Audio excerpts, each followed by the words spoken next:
Nós vamos continuar as nossas exposições do Evangelho de Mateus, capítulo 26. Vamos olhar a partir do versículo 47 do capítulo 26.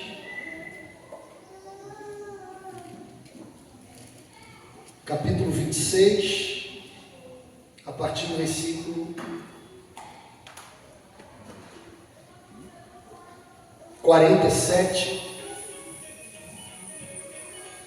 Amém? Diz o texto sagrado: falava ele ainda, e eis que chegou Judas, um dos 12, e com ele grande turba. Essa expressão turba aqui é grande quantidade de pessoas. Alguns autores bíblicos chamam até de multidões, algumas tradições. Um número considerável grande turba, com espadas e porretes, vindo da parte dos principais sacerdotes e dos anciões do povo. Ora, o traidor lhes tinha dado este sinal: aquele a quem eu beijar, é esse, prendei-o. E logo, aproximando-se de Jesus, lhe disse: salve, mestre, e o beijou.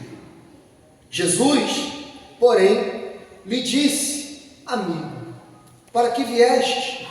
Nisto, aproximando-se eles, deitaram as mãos em Jesus e o prenderam. E eis que um dos que estavam com Jesus, estando à mão, sacou da espada e, golpeando o servo do sumo sacerdote, cortou-lhe a orelha. Então Jesus lhe disse: embainha a tua espada, pois todos os que lançam mão da espada, a espada perecerão. Acaso pensais que não posso rogar a meu Pai, e Ele me mandaria neste momento mais de 12 legiões de anjos? Como, pois, se cumpririam as Escrituras, segundo as quais assim deve suceder? Naquele momento, disse Jesus às multidões: saístes com espadas e porretes para prender-me, como um salteador? Todos os dias, no templo, eu me assentava convosco ensinando, e não me prendestes. Tudo isto, porém, aconteceu para que se cumprisse as Escrituras dos profetas. Então, os discípulos todos, deixando-o, fugiram. Amém? Vamos orar? Pai Santo, nós estamos, Senhor, diante da Tua palavra, e diz o salmista que ela é, Senhor, lâmpada para os nossos pés e luz para os nossos caminhos. Tua palavra, Senhor, ilumina o caminho escuro. Tua palavra nos dá direção. Tua palavra, uma vez sendo proferida da maneira correta, como ela propôs, entendemos que é a própria voz do Senhor falando conosco. Rogamos o Seu Espírito, Senhor, que nesse momento fale conosco. Ó Deus, fale conosco esta manhã. Que Sua Santa Palavra entre em nossos corações e, como a parábola do semeador, ela possa produzir frutos. Como disse, Senhor, o Seu discípulo: para onde iremos nós, se só Tu tens as palavras de vida eterna? Senhor, queremos recorrer a Ti. Assim seja esta manhã, Senhor, a fim de que o Seu nome seja glorificado, Seu reino avance e sejamos mais parecidos com Cristo Jesus. É o que te oramos, no nome de Jesus. Amém e amém. Alain, meu amigo, eu estou com o nariz muito entupido. Tem algum papel aí? Você consegue? Para me ajudar aqui. Estou com coriza aqui, vai me auxiliar. Meus irmãos, nós vimos na semana passada o pastor Wesley aqui pregando aquele momento onde Jesus está no Getsemane. Getsemane, aquele lugar de dor de Cristo. Obrigado, meu irmão. Aquele lugar de sofrimento, aquele lugar aonde Jesus contemplou e viu o cálice da ira do Pai que ele teria que beber. E nós vimos que, se for possível, afasta de mim esse cálice, não tem a ver. Jesus não estava com medo da quarentena dos romanos, não estava com medo da coroa de espinho, não estava com medo de morrer asfixiado na cruz, mas Jesus temia ver um Pai separado dele. Algo que nunca ocorreu desde antes da fundação do mundo e desde sempre. O próprio Cristo disse certa vez: eu e o Pai somos um. Portanto, ele teria que beber o cálice da ira de Deus.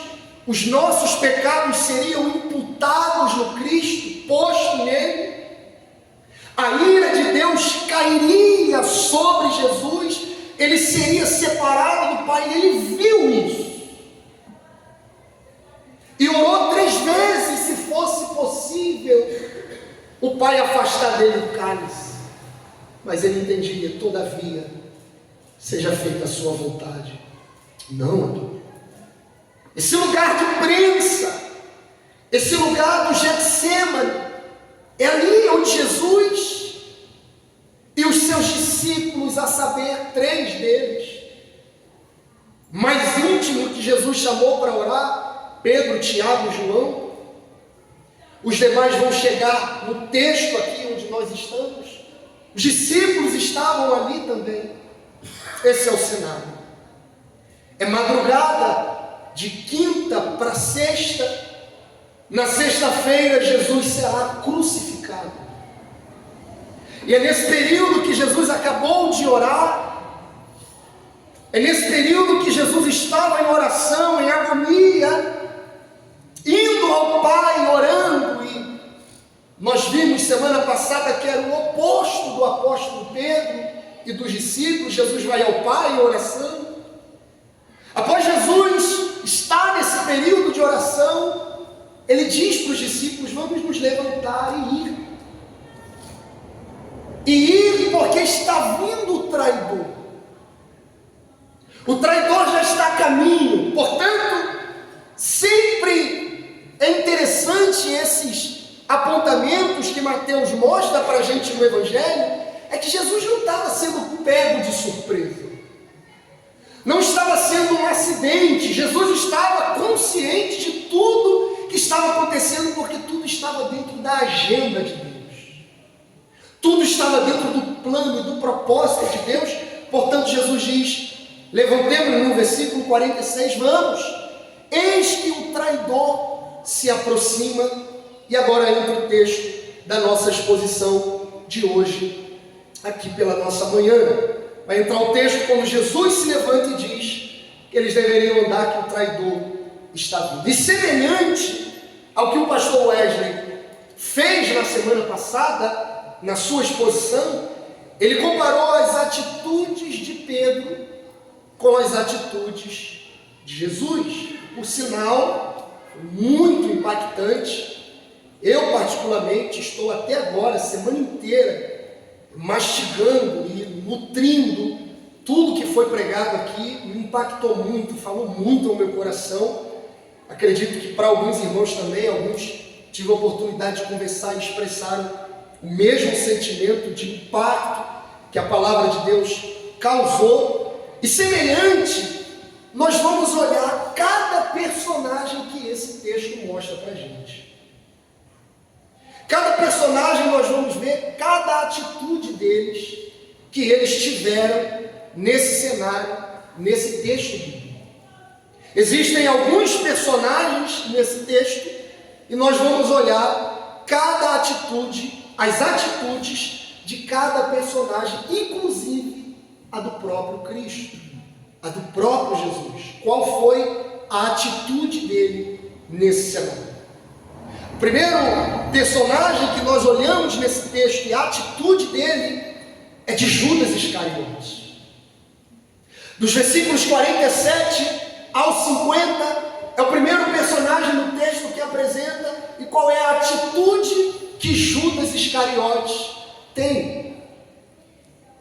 O texto diz que Jesus diz para os seus discípulos se levantarem e ir, porque estava se aproximando o traidor. Versículo 47, falava ele ainda, Jesus ainda estava falando com seus discípulos: vamos nos levantar, vamos caminhar, vamos ir, porque o traidor está vindo. Enquanto ele falava isso, eis que chegou Judas, um dos 12. Eis que Judas aparece como um dos 12. Mateus faz questão de dizer que Judas era um dos 12. E a primeira coisa que a gente vê aqui em Judas é que Judas tem uma atitude de ingratidão. Judas, a primeira coisa, ele é ingrato. Ele é ingrato porque ele é um desses que compunha os 12 discípulos. Judas é um desses que estava junto com Jesus. Mateus faz questão de mostrar que Judas Iscariotes, ele era chamado por um dos 12. Esse Judas foi aquele que Jesus chamou ele.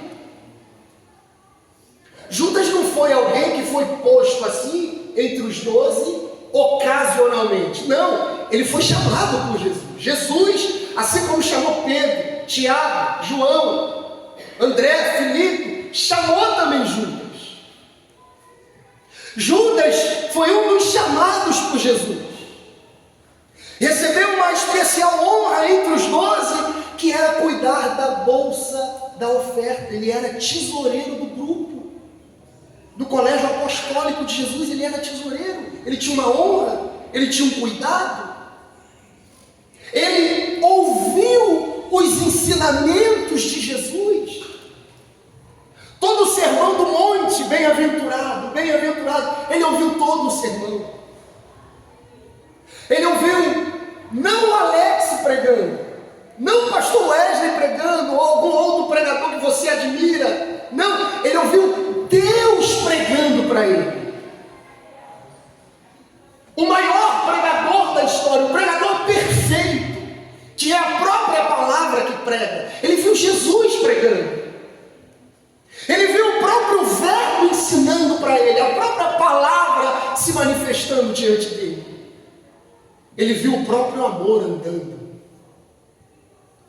João disse que Jesus é amor. Deus é amor. Ele viu o amor andando na Palestina. Ele viu como Jesus tratava os outros. Ele viu Jesus como falava com o Pai, se relacionava com o Pai. Portanto, Judas tinha esse relacionamento íntimo com Jesus, irmãos. Ele viu seus milagres. Ele foi amado por Cristo e desfrutou do grande privilégio de ter comunhão com o Filho de Deus, a saber, o próprio Deus encarnado. Ele estava com Jesus de maneira íntima, de maneira próxima. É Judas, um dos 12. E a primeira coisa que nós olhamos na atitude de Judas é que ele fazia parte do colégio apostólico. Ele era um dos 12, portanto ele é ingrato. Ele é ingrato.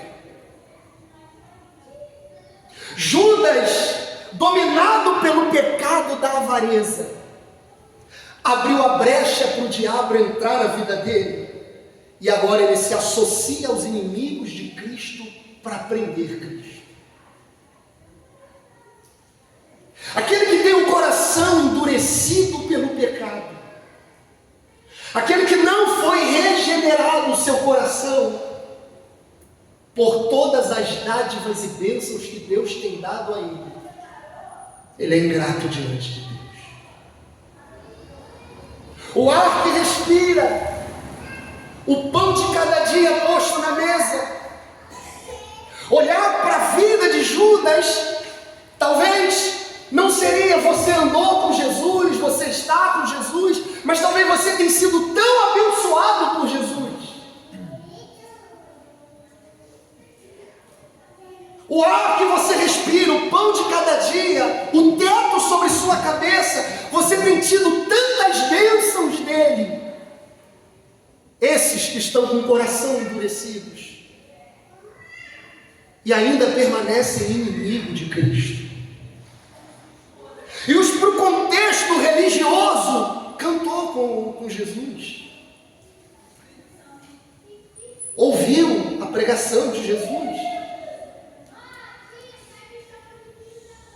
viu os feitos de Jesus, e mesmo assim o coração endurecido continua ingrato diante do Cristo, se tornando não amigo dele, mas inimigo de Cristo. A primeira coisa que nós olhamos é que ele fazia parte, mas não era um de Cristo. Nós não podemos nos iludir e achar que todo mundo que está na igreja é de Cristo.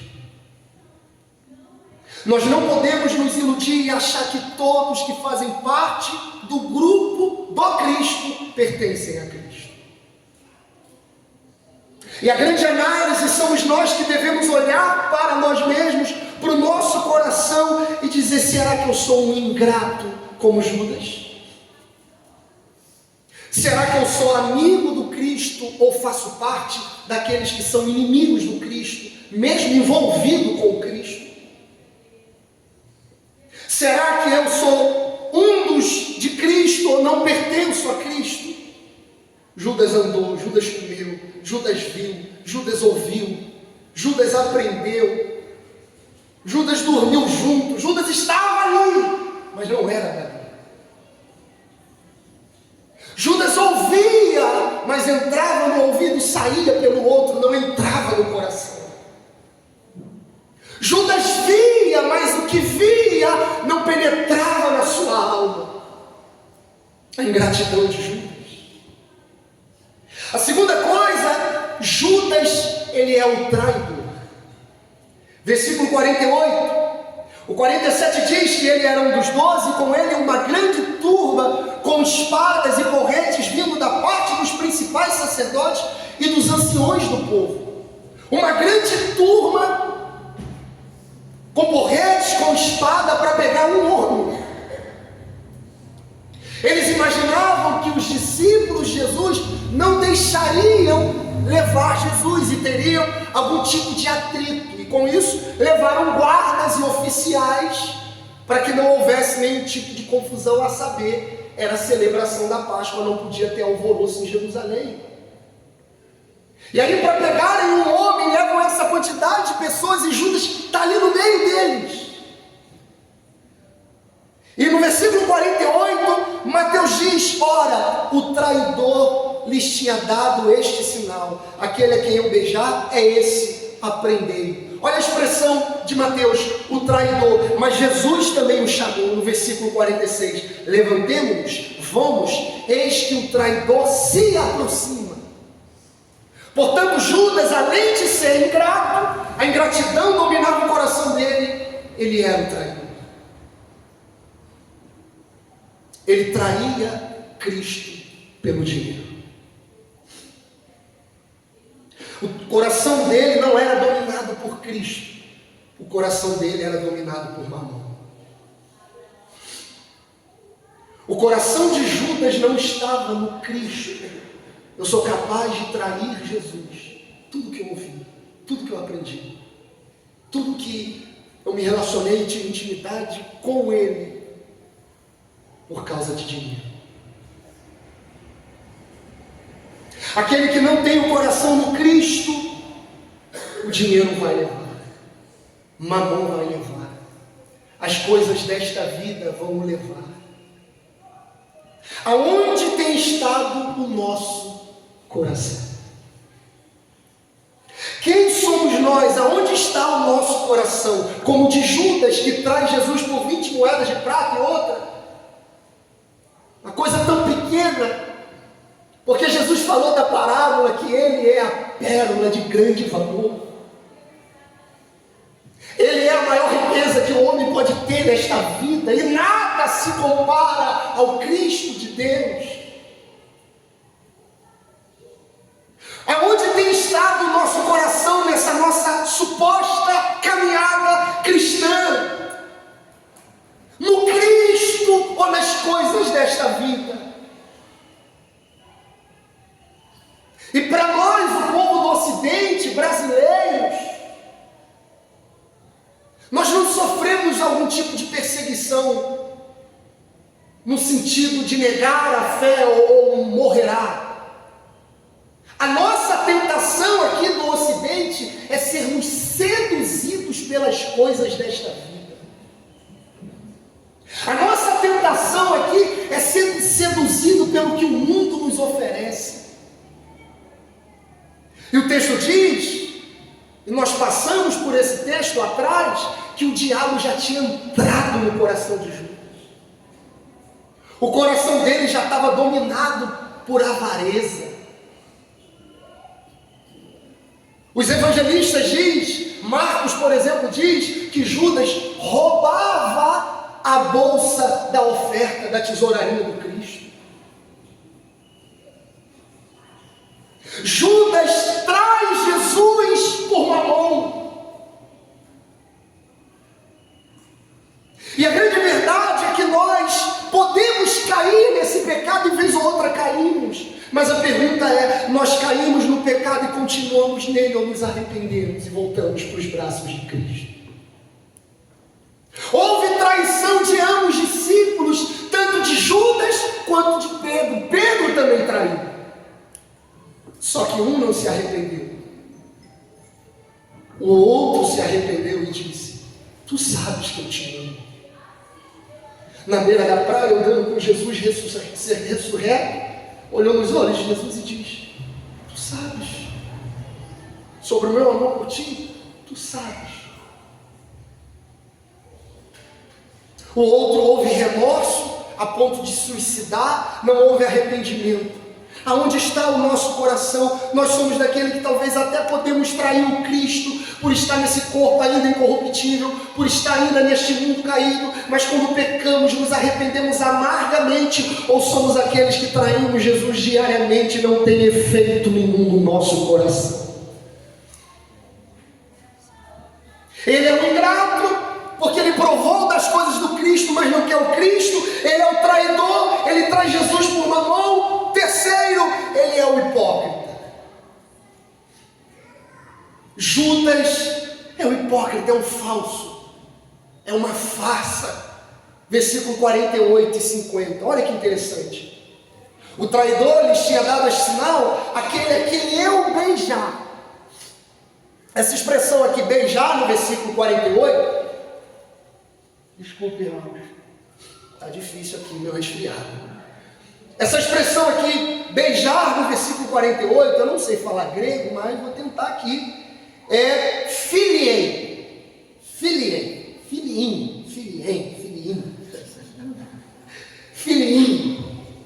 que dá a ideia de um discípulo, e tinha isso na tradição judaica, costume judaico, o ósculo santo, beijar na mão, beijar seja na mão ou na mão aberta, na testa. Tinha-se uma tradição de um ósculo, de beijar, um cumprimento entre os judeus. E esse filhinho é disso. Jesus é o mestre, é o rabino. E se beijava o seu mestre, se beijava o seu superior amado, com um sinal de carinho, de amor, se beijava o seu superior amado. O versículo 48 é filhinho. Judas vai dar um beijo nele. Meu superior amado, meu mestre, meu rabino. Só que o texto prossegue, e logo, e ele deu um sinal, aquele que eu beijar é esse, prendem ele. ele. Aí Judas vai lá e logo se aproximando de Jesus, lhe disse: salve, mestre. Na ceia, e alguns textos atrás, os outros discípulos chamam Jesus de Senhor. Judas chama Jesus só de mestre. Salve, mestre! E o beijou. Esse beijou não é filhinho. É um outro termo grego aqui que vocês vão rir de mim de novo. É catafiliim. Catafiliim significa um beijo fervorosamente ou prolongado. Era o beijo que se dava de um amado na sua amada. Era um beijo a mais de algo afetivo de um mestre superior. Era um beijo prolongado que se chamava catafilim, ficava mais prolongado, mais tempo. Judas abraça Jesus e fica um bom tempo ali, no rosto de Jesus, bem próximo. E por que, Alex, esse terceiro ponto da ação de Judas é hipocrisia? Porque ele não está fazendo isso de maneira afetiva e amorosa. Judas não está prolongando no seu beijo porque o ama. Judas não está prolongando no seu abraço porque ele tem um afeto muito grande pelo Cristo. Judas não está com o rosto coladinho no rosto do Cristo porque ele ama o Cristo. Não! É uma estratégia para prender Jesus, para atrair Jesus. E paz, meus senhores, irmãos, paz, meus senhores, isso é para nossa autoanálise. A quem aparenta estar muito próximo de Jesus, e é pura hipocrisia. A quem aparenta estar com o rosto pertinho do de Jesus, e é pura falsidade. A quem aparenta se relacionar de maneira muito próxima dele. Não era assim que os fariseus se gabavam? Nós oramos, nós dizimamos, nós fazemos, nós estamos próximos de Deus. Querem a Deus? Venham até nós estamos próximos do Pai. E Jesus disse: seus hipócritas, raça de víboras, sepulcros caiados, vocês mais afastam o povo de Deus do que o aproximam. Vocês até fecham a porta do reino de Deus e não deixam os outros entrarem. Então, paz, meus senhores, é possível alguém estar nesse nosso cenário religioso, nesse nosso contexto, e parecer estar com o rosto muito coladinho do de Jesus, mas é hipócrita igual Judas. É pura falsidade, não ama de verdade. E o texto está nos chamando uma autoanálise. Quem somos nós diante do Cristo? Quem somos nós diante do Cristo? Ele o beija, ele fica ali bem próximo. E aí no versículo 50, Jesus olha para ele e diz: amigo. Jesus não está sendo sarcástico aqui, não é hipocrisia de Jesus, não é falsidade de Jesus. Não, Jesus o considerava de fato como amigo. Jesus o considerava de fato como alguém próximo dele. Enquanto Judas traz Jesus com beijo, este o chama de amigo. Enquanto Judas está traindo Jesus com beijo, o amor divino estava abrindo a porta da última oportunidade de arrependimento para a salvação de Judas. Jesus está dando a oportunidade novamente de Judas se arrepender. Amigo, você veio fazer o que, amigo? O que vieste fazer? Jesus sabe o que ele vai fazer, mas Jesus está dando mais uma das oportunidades de se arrepender. Aquele que está próximo de Jesus, mas não é de Jesus, é ingrato. Aquele que está próximo de Jesus, mas não é de Jesus e o trai por mamon e por as coisas desta vida. Aquele que está próximo de Jesus de maneira hipócrita e falsa. Jesus continua chamando ao arrependimento, dizendo: arrependa-se, se volte para mim. Talvez esta é a manhã que Ele está te chamando de novo, se volte para mim. Jesus ainda mantém a porta aberta para Judas. Este, porém, tinha rejeitado Cristo, mas Cristo não o tinha rejeitado, dizendo: amigo, a última oportunidade de arrependimento, amigo.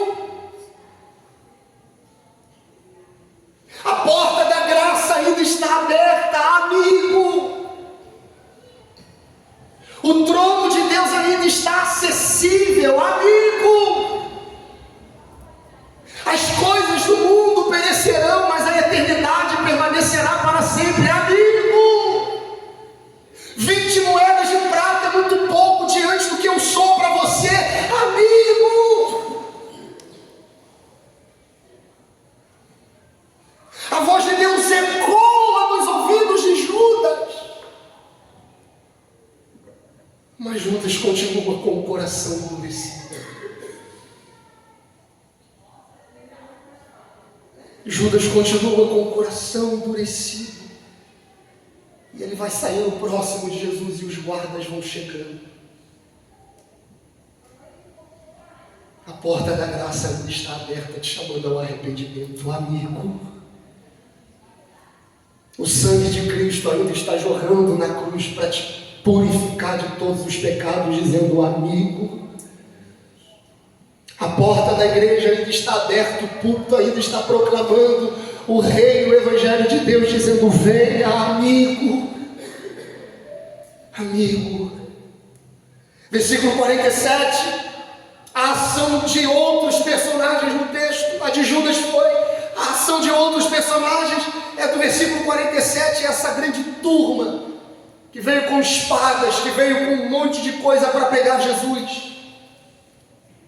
Versículo 47, lá no início, falava ele ainda, e eis que Judas, um dos 12, e com ele grande turba com espadas e porretes, vindo da parte dos principais sacerdotes e dos anciões do povo. Vieram pegar Jesus, Cristo, com espadas, em grande quantidade de grupo, se aproximando de Jesus. Jesus era um homem indefeso. E esses homens estão vindo armados até o dente, com grande quantidade de gente, para prender o Cristo, para fazer mal ao Cristo, para o prender de maneira injusta. E eles se aproximam de Jesus com armas. Porque o inimigo do povo de Deus usam armas para nos atacar. Os inimigos da fé se armam para atacar a fé. Os inimigos do povo de Deus estão armados até o dente, irmãos. Entenda isso. Os inimigos da fé estão armados até o dente. Nós não estamos num parque de diversão. A fé cristã é uma guerra, um campo de batalha. Eles vieram armados para pegar o Cristo. E Jesus diz: assim como eu fui perseguido, lembra ele falando para os discípulos? Assim como me odiaram, assim como eu fui perseguido, odiarão a vós também, perseguirão a vós também. Assim como se armaram contra mim, se armarão contra vocês também. Então, o mundo e os inimigos da fé estão armados contra o povo de Deus. Estão armados e prontos, não literalmente a palavra armado, lógico, mas eles estão armados com suas filosofias e suas ideias anticristãs, anticristo, dominados pelo espírito do anticristo. Eles estão armados. O texto prossegue e agora vai falar de Pedro. Versículo 51 ao 54, o texto fala de Pedro. E eis que um dos que estavam com Jesus, estando a mão, sacou da espada e golpeando o servo do sumo sacerdote, cortou-lhe a orelha. Então Jesus lhe disse: embainha a tua espada, pois todos os que lançam mão da espada, a espada perecerão. Acaso pensais que não posso rogar a meu Pai e Ele mandaria, neste momento, mais de 12 legiões de anjos? Como, pois, se cumprirão as Escrituras, segundo as quais assim devem suceder? Falando de Judas, falando dos guardas, e entra Pedro. Quando os guardas se aproximam, Pedro saca uma espada. E eu vi alguns comentaristas, provavelmente essa espada era do próprio Pedro mesmo, tá? Não pegou dos romanos ali não, era dele, ele andava com espada. Provavelmente o que se vê é que os discípulos de Jesus, eles tinham duas espadas, eles andavam com duas espadas e Pedro andava com uma ali, né? Uma garrucha na cintura ali, mexer com o meu mestre, e pouco vai mais. E aí ele saca a espada. Quando agarraram Jesus para prender Jesus, ele saca a espada e ele não vai para dar na orelha de mal. Não foi como um sniper dos Estados Unidos, que eu não sei se foi para dar na orelha também. Pedro foi para dar de fato na cabeça, foi para cortar, foi para matar. E esse sumo sacerdote, ele, servo do sumo sacerdote, se desvia e pega na orelha e corta a orelha do servo do sumo sacerdote. Mateus, Marcos e Lucas não falam quem é o discípulo e quem foi o servo do sumo sacerdote, só João que fala.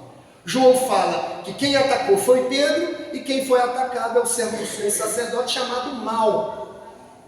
Malco perdeu a orelha e Pedro que cortou a orelha de Malco. E quando prenderam Jesus, Pedro tem essa ação de cortar a orelha de Malco, de atacar. Só que Pedro não está atacando da maneira certa, no momento certo, com a intenção certa. Pedro está usando suas armas naturais, humanos, carnais, para atacar aquilo que deveria ser espiritual. Por não ter orado, por não ter vigiado, por estar dormindo, Pedro entende que o reino do Cristo é aqui e agora. Vou prender ele não. Ele é o nosso revolucionário.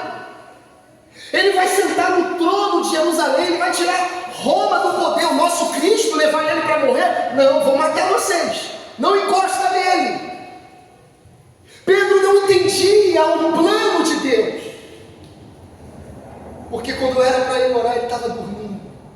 Quando era para ele vigiar, ele estava dormindo, cansado. Esse ataque não são carnais, esses ataques são espirituais. Pedro está fazendo justiça com suas próprias mãos. Jesus diz: Pedro, embainha a tua espada. Pedro coloca a sua espada no lugar. A ação de Pedro aqui é uma ação equivocada. Nós, irmãos, não fomos chamados para fazer justiça com nossas próprias mãos.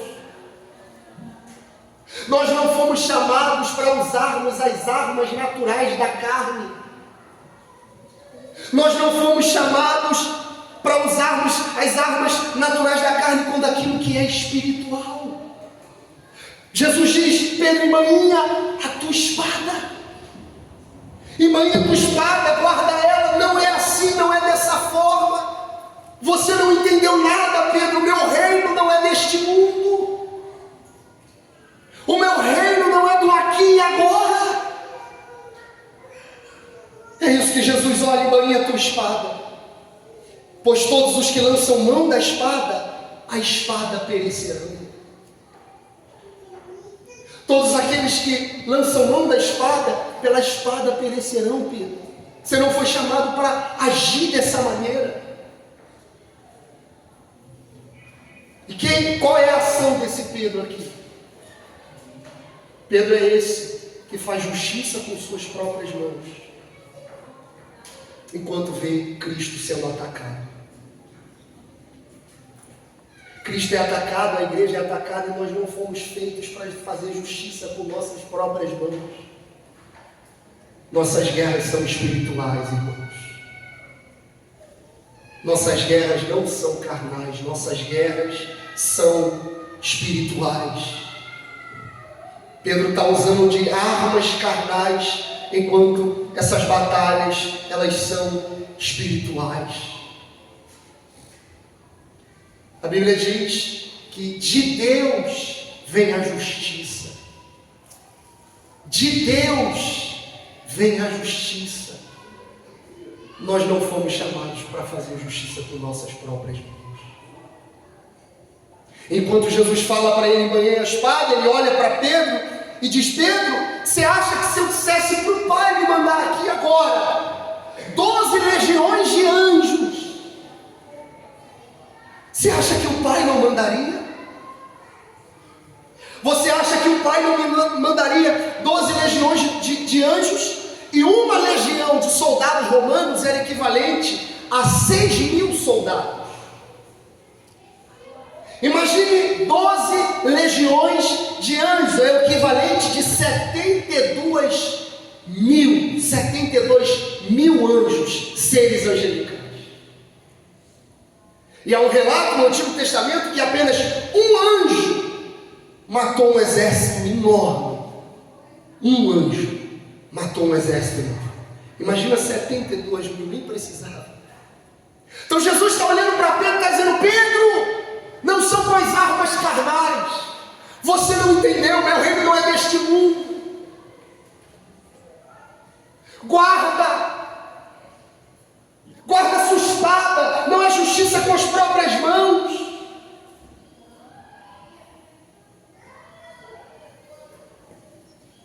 A fúria sobe, a gente se exalta, mas Deus está nos chamando.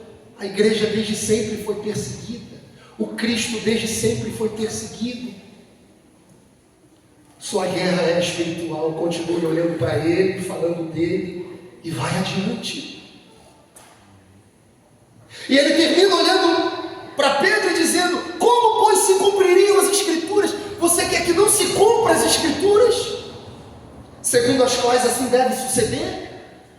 Versículo 54. Se isso não acontecer, as Escrituras, Pedro, não se cumpre. Se eles não me levarem, as Escrituras não se cumprirão. Como você quer não deixar que isso aconteça? Não está, Pedro, na sua mão tentar impedir algo. É Deus quem faz. Quem somos nós para tentar impedir o sistema anticristo, anti-Deus? É Deus quem faz. Não que nós não devemos orar, a nossa guerra é espiritual. Se posicionar da maneira certa quando tem que se posicionar. Falar da maneira correta quando tem que se falar. Mas Pedro toma uma atitude equivocada. Pedro não estava entendendo. E ele agiu por conta própria. Nós não fomos chamados dessa maneira. Penúltimo, é a ação dos discípulos. Eu vou deixar de Jesus por último. A ação dos discípulos está no versículo 56. 55 e 56. Naquele momento, disse Jesus às multidões: saíste com espadas e porretes para prender, como um salteador? Todos os dias no templo eu estava sentado convosco, ensinando, e não me prendeste. Tudo isso, porém, aconteceu para que se cumprisse as escrituras dos profetas. Então os discípulos, todos, deixando, o fugiram. Versículo 56. Todos os discípulos, deixando, os fugiram. Portanto, se cumpriu a profecia do profeta: o pastor seria ferido e as ovelhas iriam ser dispersas. Os discípulos fogem. A falta de oração, vigilância e discernimento dos discípulos transformou-se em medo e covardia. Eles que haviam prometido fidelidade a Jesus hora antes, agora fogem assombrados daquela noite. A promessa deles foi quebrada. Jesus está sendo levado pelos romanos, eles estão olhando aquilo e eles saem correndo, fogem, vão se esconder, temem, pavor e medo. Eles fogem diante daquele cenário que Jesus está sendo levado preso, porque eles se gabavam por conta própria, achando que seriam fiéis. Eles se gabavam por conta própria, achando que dariam conta, e agora a promessa deles estão sendo quebradas. O pastor pregou aqui, pastor lá na semana passada, a atitude deles era arrogante, prepotente, e agora se cumpriu a arrogância e a prepotência deles, eles não conseguem cumprir o que eles falaram, vão ficar até o fim, não ficaram, fugiram. Fugiram. Que Deus nos ajude, irmãos. Porque no nosso estudo aqui nós vimos o oposto dos apóstolos. O oposto dos apóstolos é que os saduceus e o sinédrio iriam matar eles mesmos aqui, esses irmãos aqui que estão fugindo agora. Mas uma vez cheios do Espírito, uma vez o Cristo aparecendo ressurreto para eles, o sinédrio se levantou com eles em Atos e diziam: como matar vocês, e vocês não devem pregar sobre o Cristo e nem ensinar sobre eles. Eles disseram: importa obedecer a Deus do que aos homens. Só alguém cheio do Espírito de Deus, só alguém cheio do Cristo, que não vai temer a morte diante do Cristo. Nesse momento, eles temem e fogem, amedrontados, com medo diante da consequência de seguir a Cristo. E seguir a Cristo tem consequências. O custo de seguir a Cristo é a consequência de carregar a cruz, negar a si mesmo e estar pronto para morrer. O custo do discipulado é tudo. Eles só vão entender isso mais à frente, mas a princípio eles estão fugindo. Eu não posso sonegar isso e essa verdade de você, dizer que a fé cristã e a vida cristã é só vitória, que é um parque de diversão, que tudo vai dar certo, que sua vida vai bombar, que você é o grande sucesso do momento. Não posso, eu não posso sonegar diante de você que seguir a Cristo e ter uma vida cristã nos custa tudo e tem consequências. Hoje aqui não é de espada e de morte, mas é talvez ser cancelado. E a gente morre de medo de ser cancelado. Talvez hoje aqui é ser olhado torto por alguns. É alguns fazerem vista grossa de você, não te chamar mais para algumas coisas. Seguir a Cristo nos custa tudo. E eles aqui fugiram. Quem somos nós diante das consequências do seguir a Cristo? Eles fogem com medo, amedrontado, pensando que o reino de Cristo era ali e agora, que Cristo ia sentar no trono e ia dominar. Não! Cristo tem que ir para a cruz. Eles fugiram. E agora a gente olha a ação de Jesus. 55, 56. Naquele momento Jesus disse às multidões: vocês saíram com espadas, vocês vieram com porretes para me prender, como um salteador, como um criminoso, como se eu fosse um criminoso, alguém com um grau de grande periculosidade diante da sociedade, um criminoso, um vil, um homem repugnante que comete atrocidades.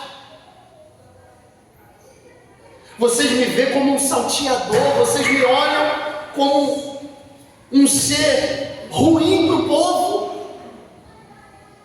É assim que os inimigos da fé olham o Cristo. Um impostor, um mestre apenas, um filósofo do tempo, um grande persona que passou na história. Não, Ele é o Filho de Deus, Ele é o Verbo encarnado. Vocês estão me tratando como um impostor, como um salteador, como um bandido, como um criminoso.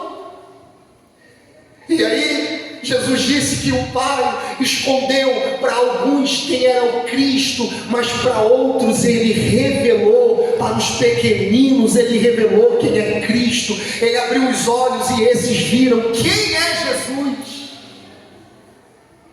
Esses não olharam Jesus como mais um rabino, como mais um profeta, não. Esses que os olhos deles foram abertos, como de Maria Madalena, como de Zaqueu, como alguns outros, eles foram até o fim contemplando Cristo como o Filho de Deus. E aí Jesus olha para eles e diz: eu sou um salteador para vocês. Eu estava no templo, sentado lá, ensinando no meio de vocês. Por que não me prenderam? Jesus joga a responsabilidade para eles. Vocês estão me prendendo agora? Olha que poderoso isso. Não é porque vocês querem. Não é porque vocês estão no comando, vocês estão no poder. Não é porque vocês são mais fortes do que eu. Vocês estão me prendendo agora para que tudo isso, versículo 56, se cumprisse. Para tudo isto, porém, aconteceu para que se cumprisse as Escrituras dos profetas. A ira de seus inimigos, a rejeição pelo seu próprio povo, o tratamento que Jesus recebeu como um criminoso, tudo foi conhecido e profetizado antes disso. Seria maltratado, seria humilhado, seria tido como um dos rejeitados. Jesus não foi preso porque foi vencido pelo poder de Roma, nem porque caiu nas armadilhas do Sinédrio, não, mas porque estava se cumprindo rigorosamente as Escrituras. João diz que ele se deu, ele se entregou, ele se ofereceu. Qual é a ação de Jesus? A ação de Jesus é: eu estou aqui pronto para cumprir as Escrituras. Enquanto nos trai, enquanto nos abandona, enquanto nos vão embora, enquanto os outros olham como um impostor, como um criminoso, enquanto outros vêm armados, ele diz: o meu lugar é o lugar de cumprir as Escrituras em obediência ao Pai. Ele é o Filho perfeito de Deus. Ele é o Filho perfeito de Israel. Ele é o Filho perfeito de Deus. Ele é o verdadeiro Israel. Aquilo que Adão não cumpriu, Cristo cumpriu. Aquilo que Israel não cumpriu, Israel antigo, ele é o verdadeiro Israel que cumpriu. Ele é o Filho perfeito de Deus. Portanto, Jesus é o cumprimento de todas as profecias do Antigo Testamento. Não é a força dos soldados que está prendendo Jesus, não é porque os soldados têm força, poder acima do de Cristo, é Ele se entregando voluntariamente para que os cumprimentos das profecias do Antigo Testamento se cumprissem naquele momento.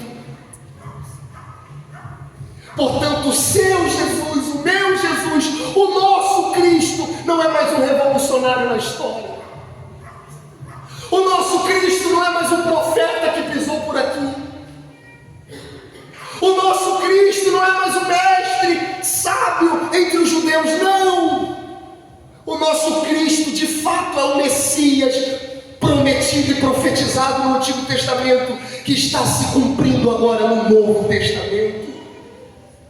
Ele está dizendo: estava na agenda de Deus, chegou o dia, chegou a hora para que tudo que os profetas profetizaram se cumprissem. Podem me levar. Até a prisão de Jesus estava nas profecias se cumprindo. A rejeição de Jesus estava na profecia se cumprindo. Os discípulos fugindo, estava na profecia se cumprindo. A traição estava na profecia se cumprindo. Ele é o Messias prometido. Nós não estamos seguindo mais um qualquer, nós estamos seguindo o Filho de Deus. aquele que foi profetizado bem antes de tudo acontecer. Cristo. Tudo isso está acontecendo para que se cumprissem as Escrituras. Eles estão me levando para que se cumprissem as Escrituras. A responsabilidade humana deles, eles serão condenados pelo ato de o traírem, de prenderem, de condená-lo, mas já estava dentro do plano e do decreto divino. Cristo foi preso injustamente no meu e no seu lugar. Sabe o que é interessante? É que nessa madrugada de quinta para sexta, Jesus é levado preso. Ele é levado para o Sinédrio, para a casa do Caifás. É o texto a seguir, vai ser interrogado lá. Jesus está sendo levado preso. Preste atenção nisso. Jesus, nessa madrugada de quinta para sexta, está sendo levado preso. Aquele que veio ao mundo livre. Quem é o único homem que veio no mundo livre? Cristo. Livre, livre. Todos os demais vieram presos no pecado. Todos. Todos vieram acorrentados pelas algemas do pecado. Todos. Todos nós viemos ao mundo aprisionados pelas correntes do pecado, prisioneiros do pecado, escravos da nossa natureza pecaminosa. E Cristo veio livre. Não tinha correntes do pecado, natureza pecaminosa que o prendia. Cristo veio ao mundo livre. Mas no final da vida dele, ele está sendo preso, acorrentado de maneira injusta, para que aqueles que vieram presos neste mundo fossem livres e soltos na cruz. Cristo está sendo levado preso para que todas as algemas do pecado que era nossa, que nos prendia, fossem quebradas. E ele disse: se o Filho do Homem vos libertar, verdadeiramente sereis livres. Ele é preso para sermos soltos. Ele é acorrentado para sermos livres. Ele é morto para recebermos vida. Cristo Jesus, até a prisão dele, foi uma prisão substitutiva. Até ele sendo levado preso, ele estava nos substituindo. Nós éramos os prisioneiros. Cristo Jesus nos deixou livres quando cremos nele. Toda a profecia se cumpriu. Jesus é levado preso para nos libertar. Amém? Que Deus nos abençoe. Que o Espírito de Deus aplique e fale ao seu coração. Vamos orar. Pai, obrigado pela tua palavra. Obrigado por Jesus ser o cumprimento de todas as profecias. Nos ajuda, Senhor, a não sermos os Judas. Nos ajuda, Senhor, a não sermos os soldados que vêm, Senhor, armados contra o Filho de Deus. Nos ajuda, Senhor, a não sermos os discípulos fugitivos por conta da consequência de seguir o Cristo. Não deixe-nos temermos as consequências que vêm contra nós. Ó Deus, nos ajuda a olharmos para Cristo. Nos ajuda a olharmos para o Filho de Deus. Obrigado, Jesus, por cumprir tudo em nosso lugar. Obrigado porque até as suas algemas e as suas correntes foi nos substituindo. Nós deveríamos ser presos, acorrentados, viemos ao mundo nesta condição. Mas no final da sua vida, você se tornou preso, aquele que é livre, para nos libertar, para nos livrar. Ó Deus, nós éramos os Barrabás. A cruz era nossa, a corrente era nossa. Alguém soltou a nossa corrente, a corrente passou para ti. Nós fomos livres e no final daquele dia o Senhor foi preso e morto. Muito obrigado, Jesus.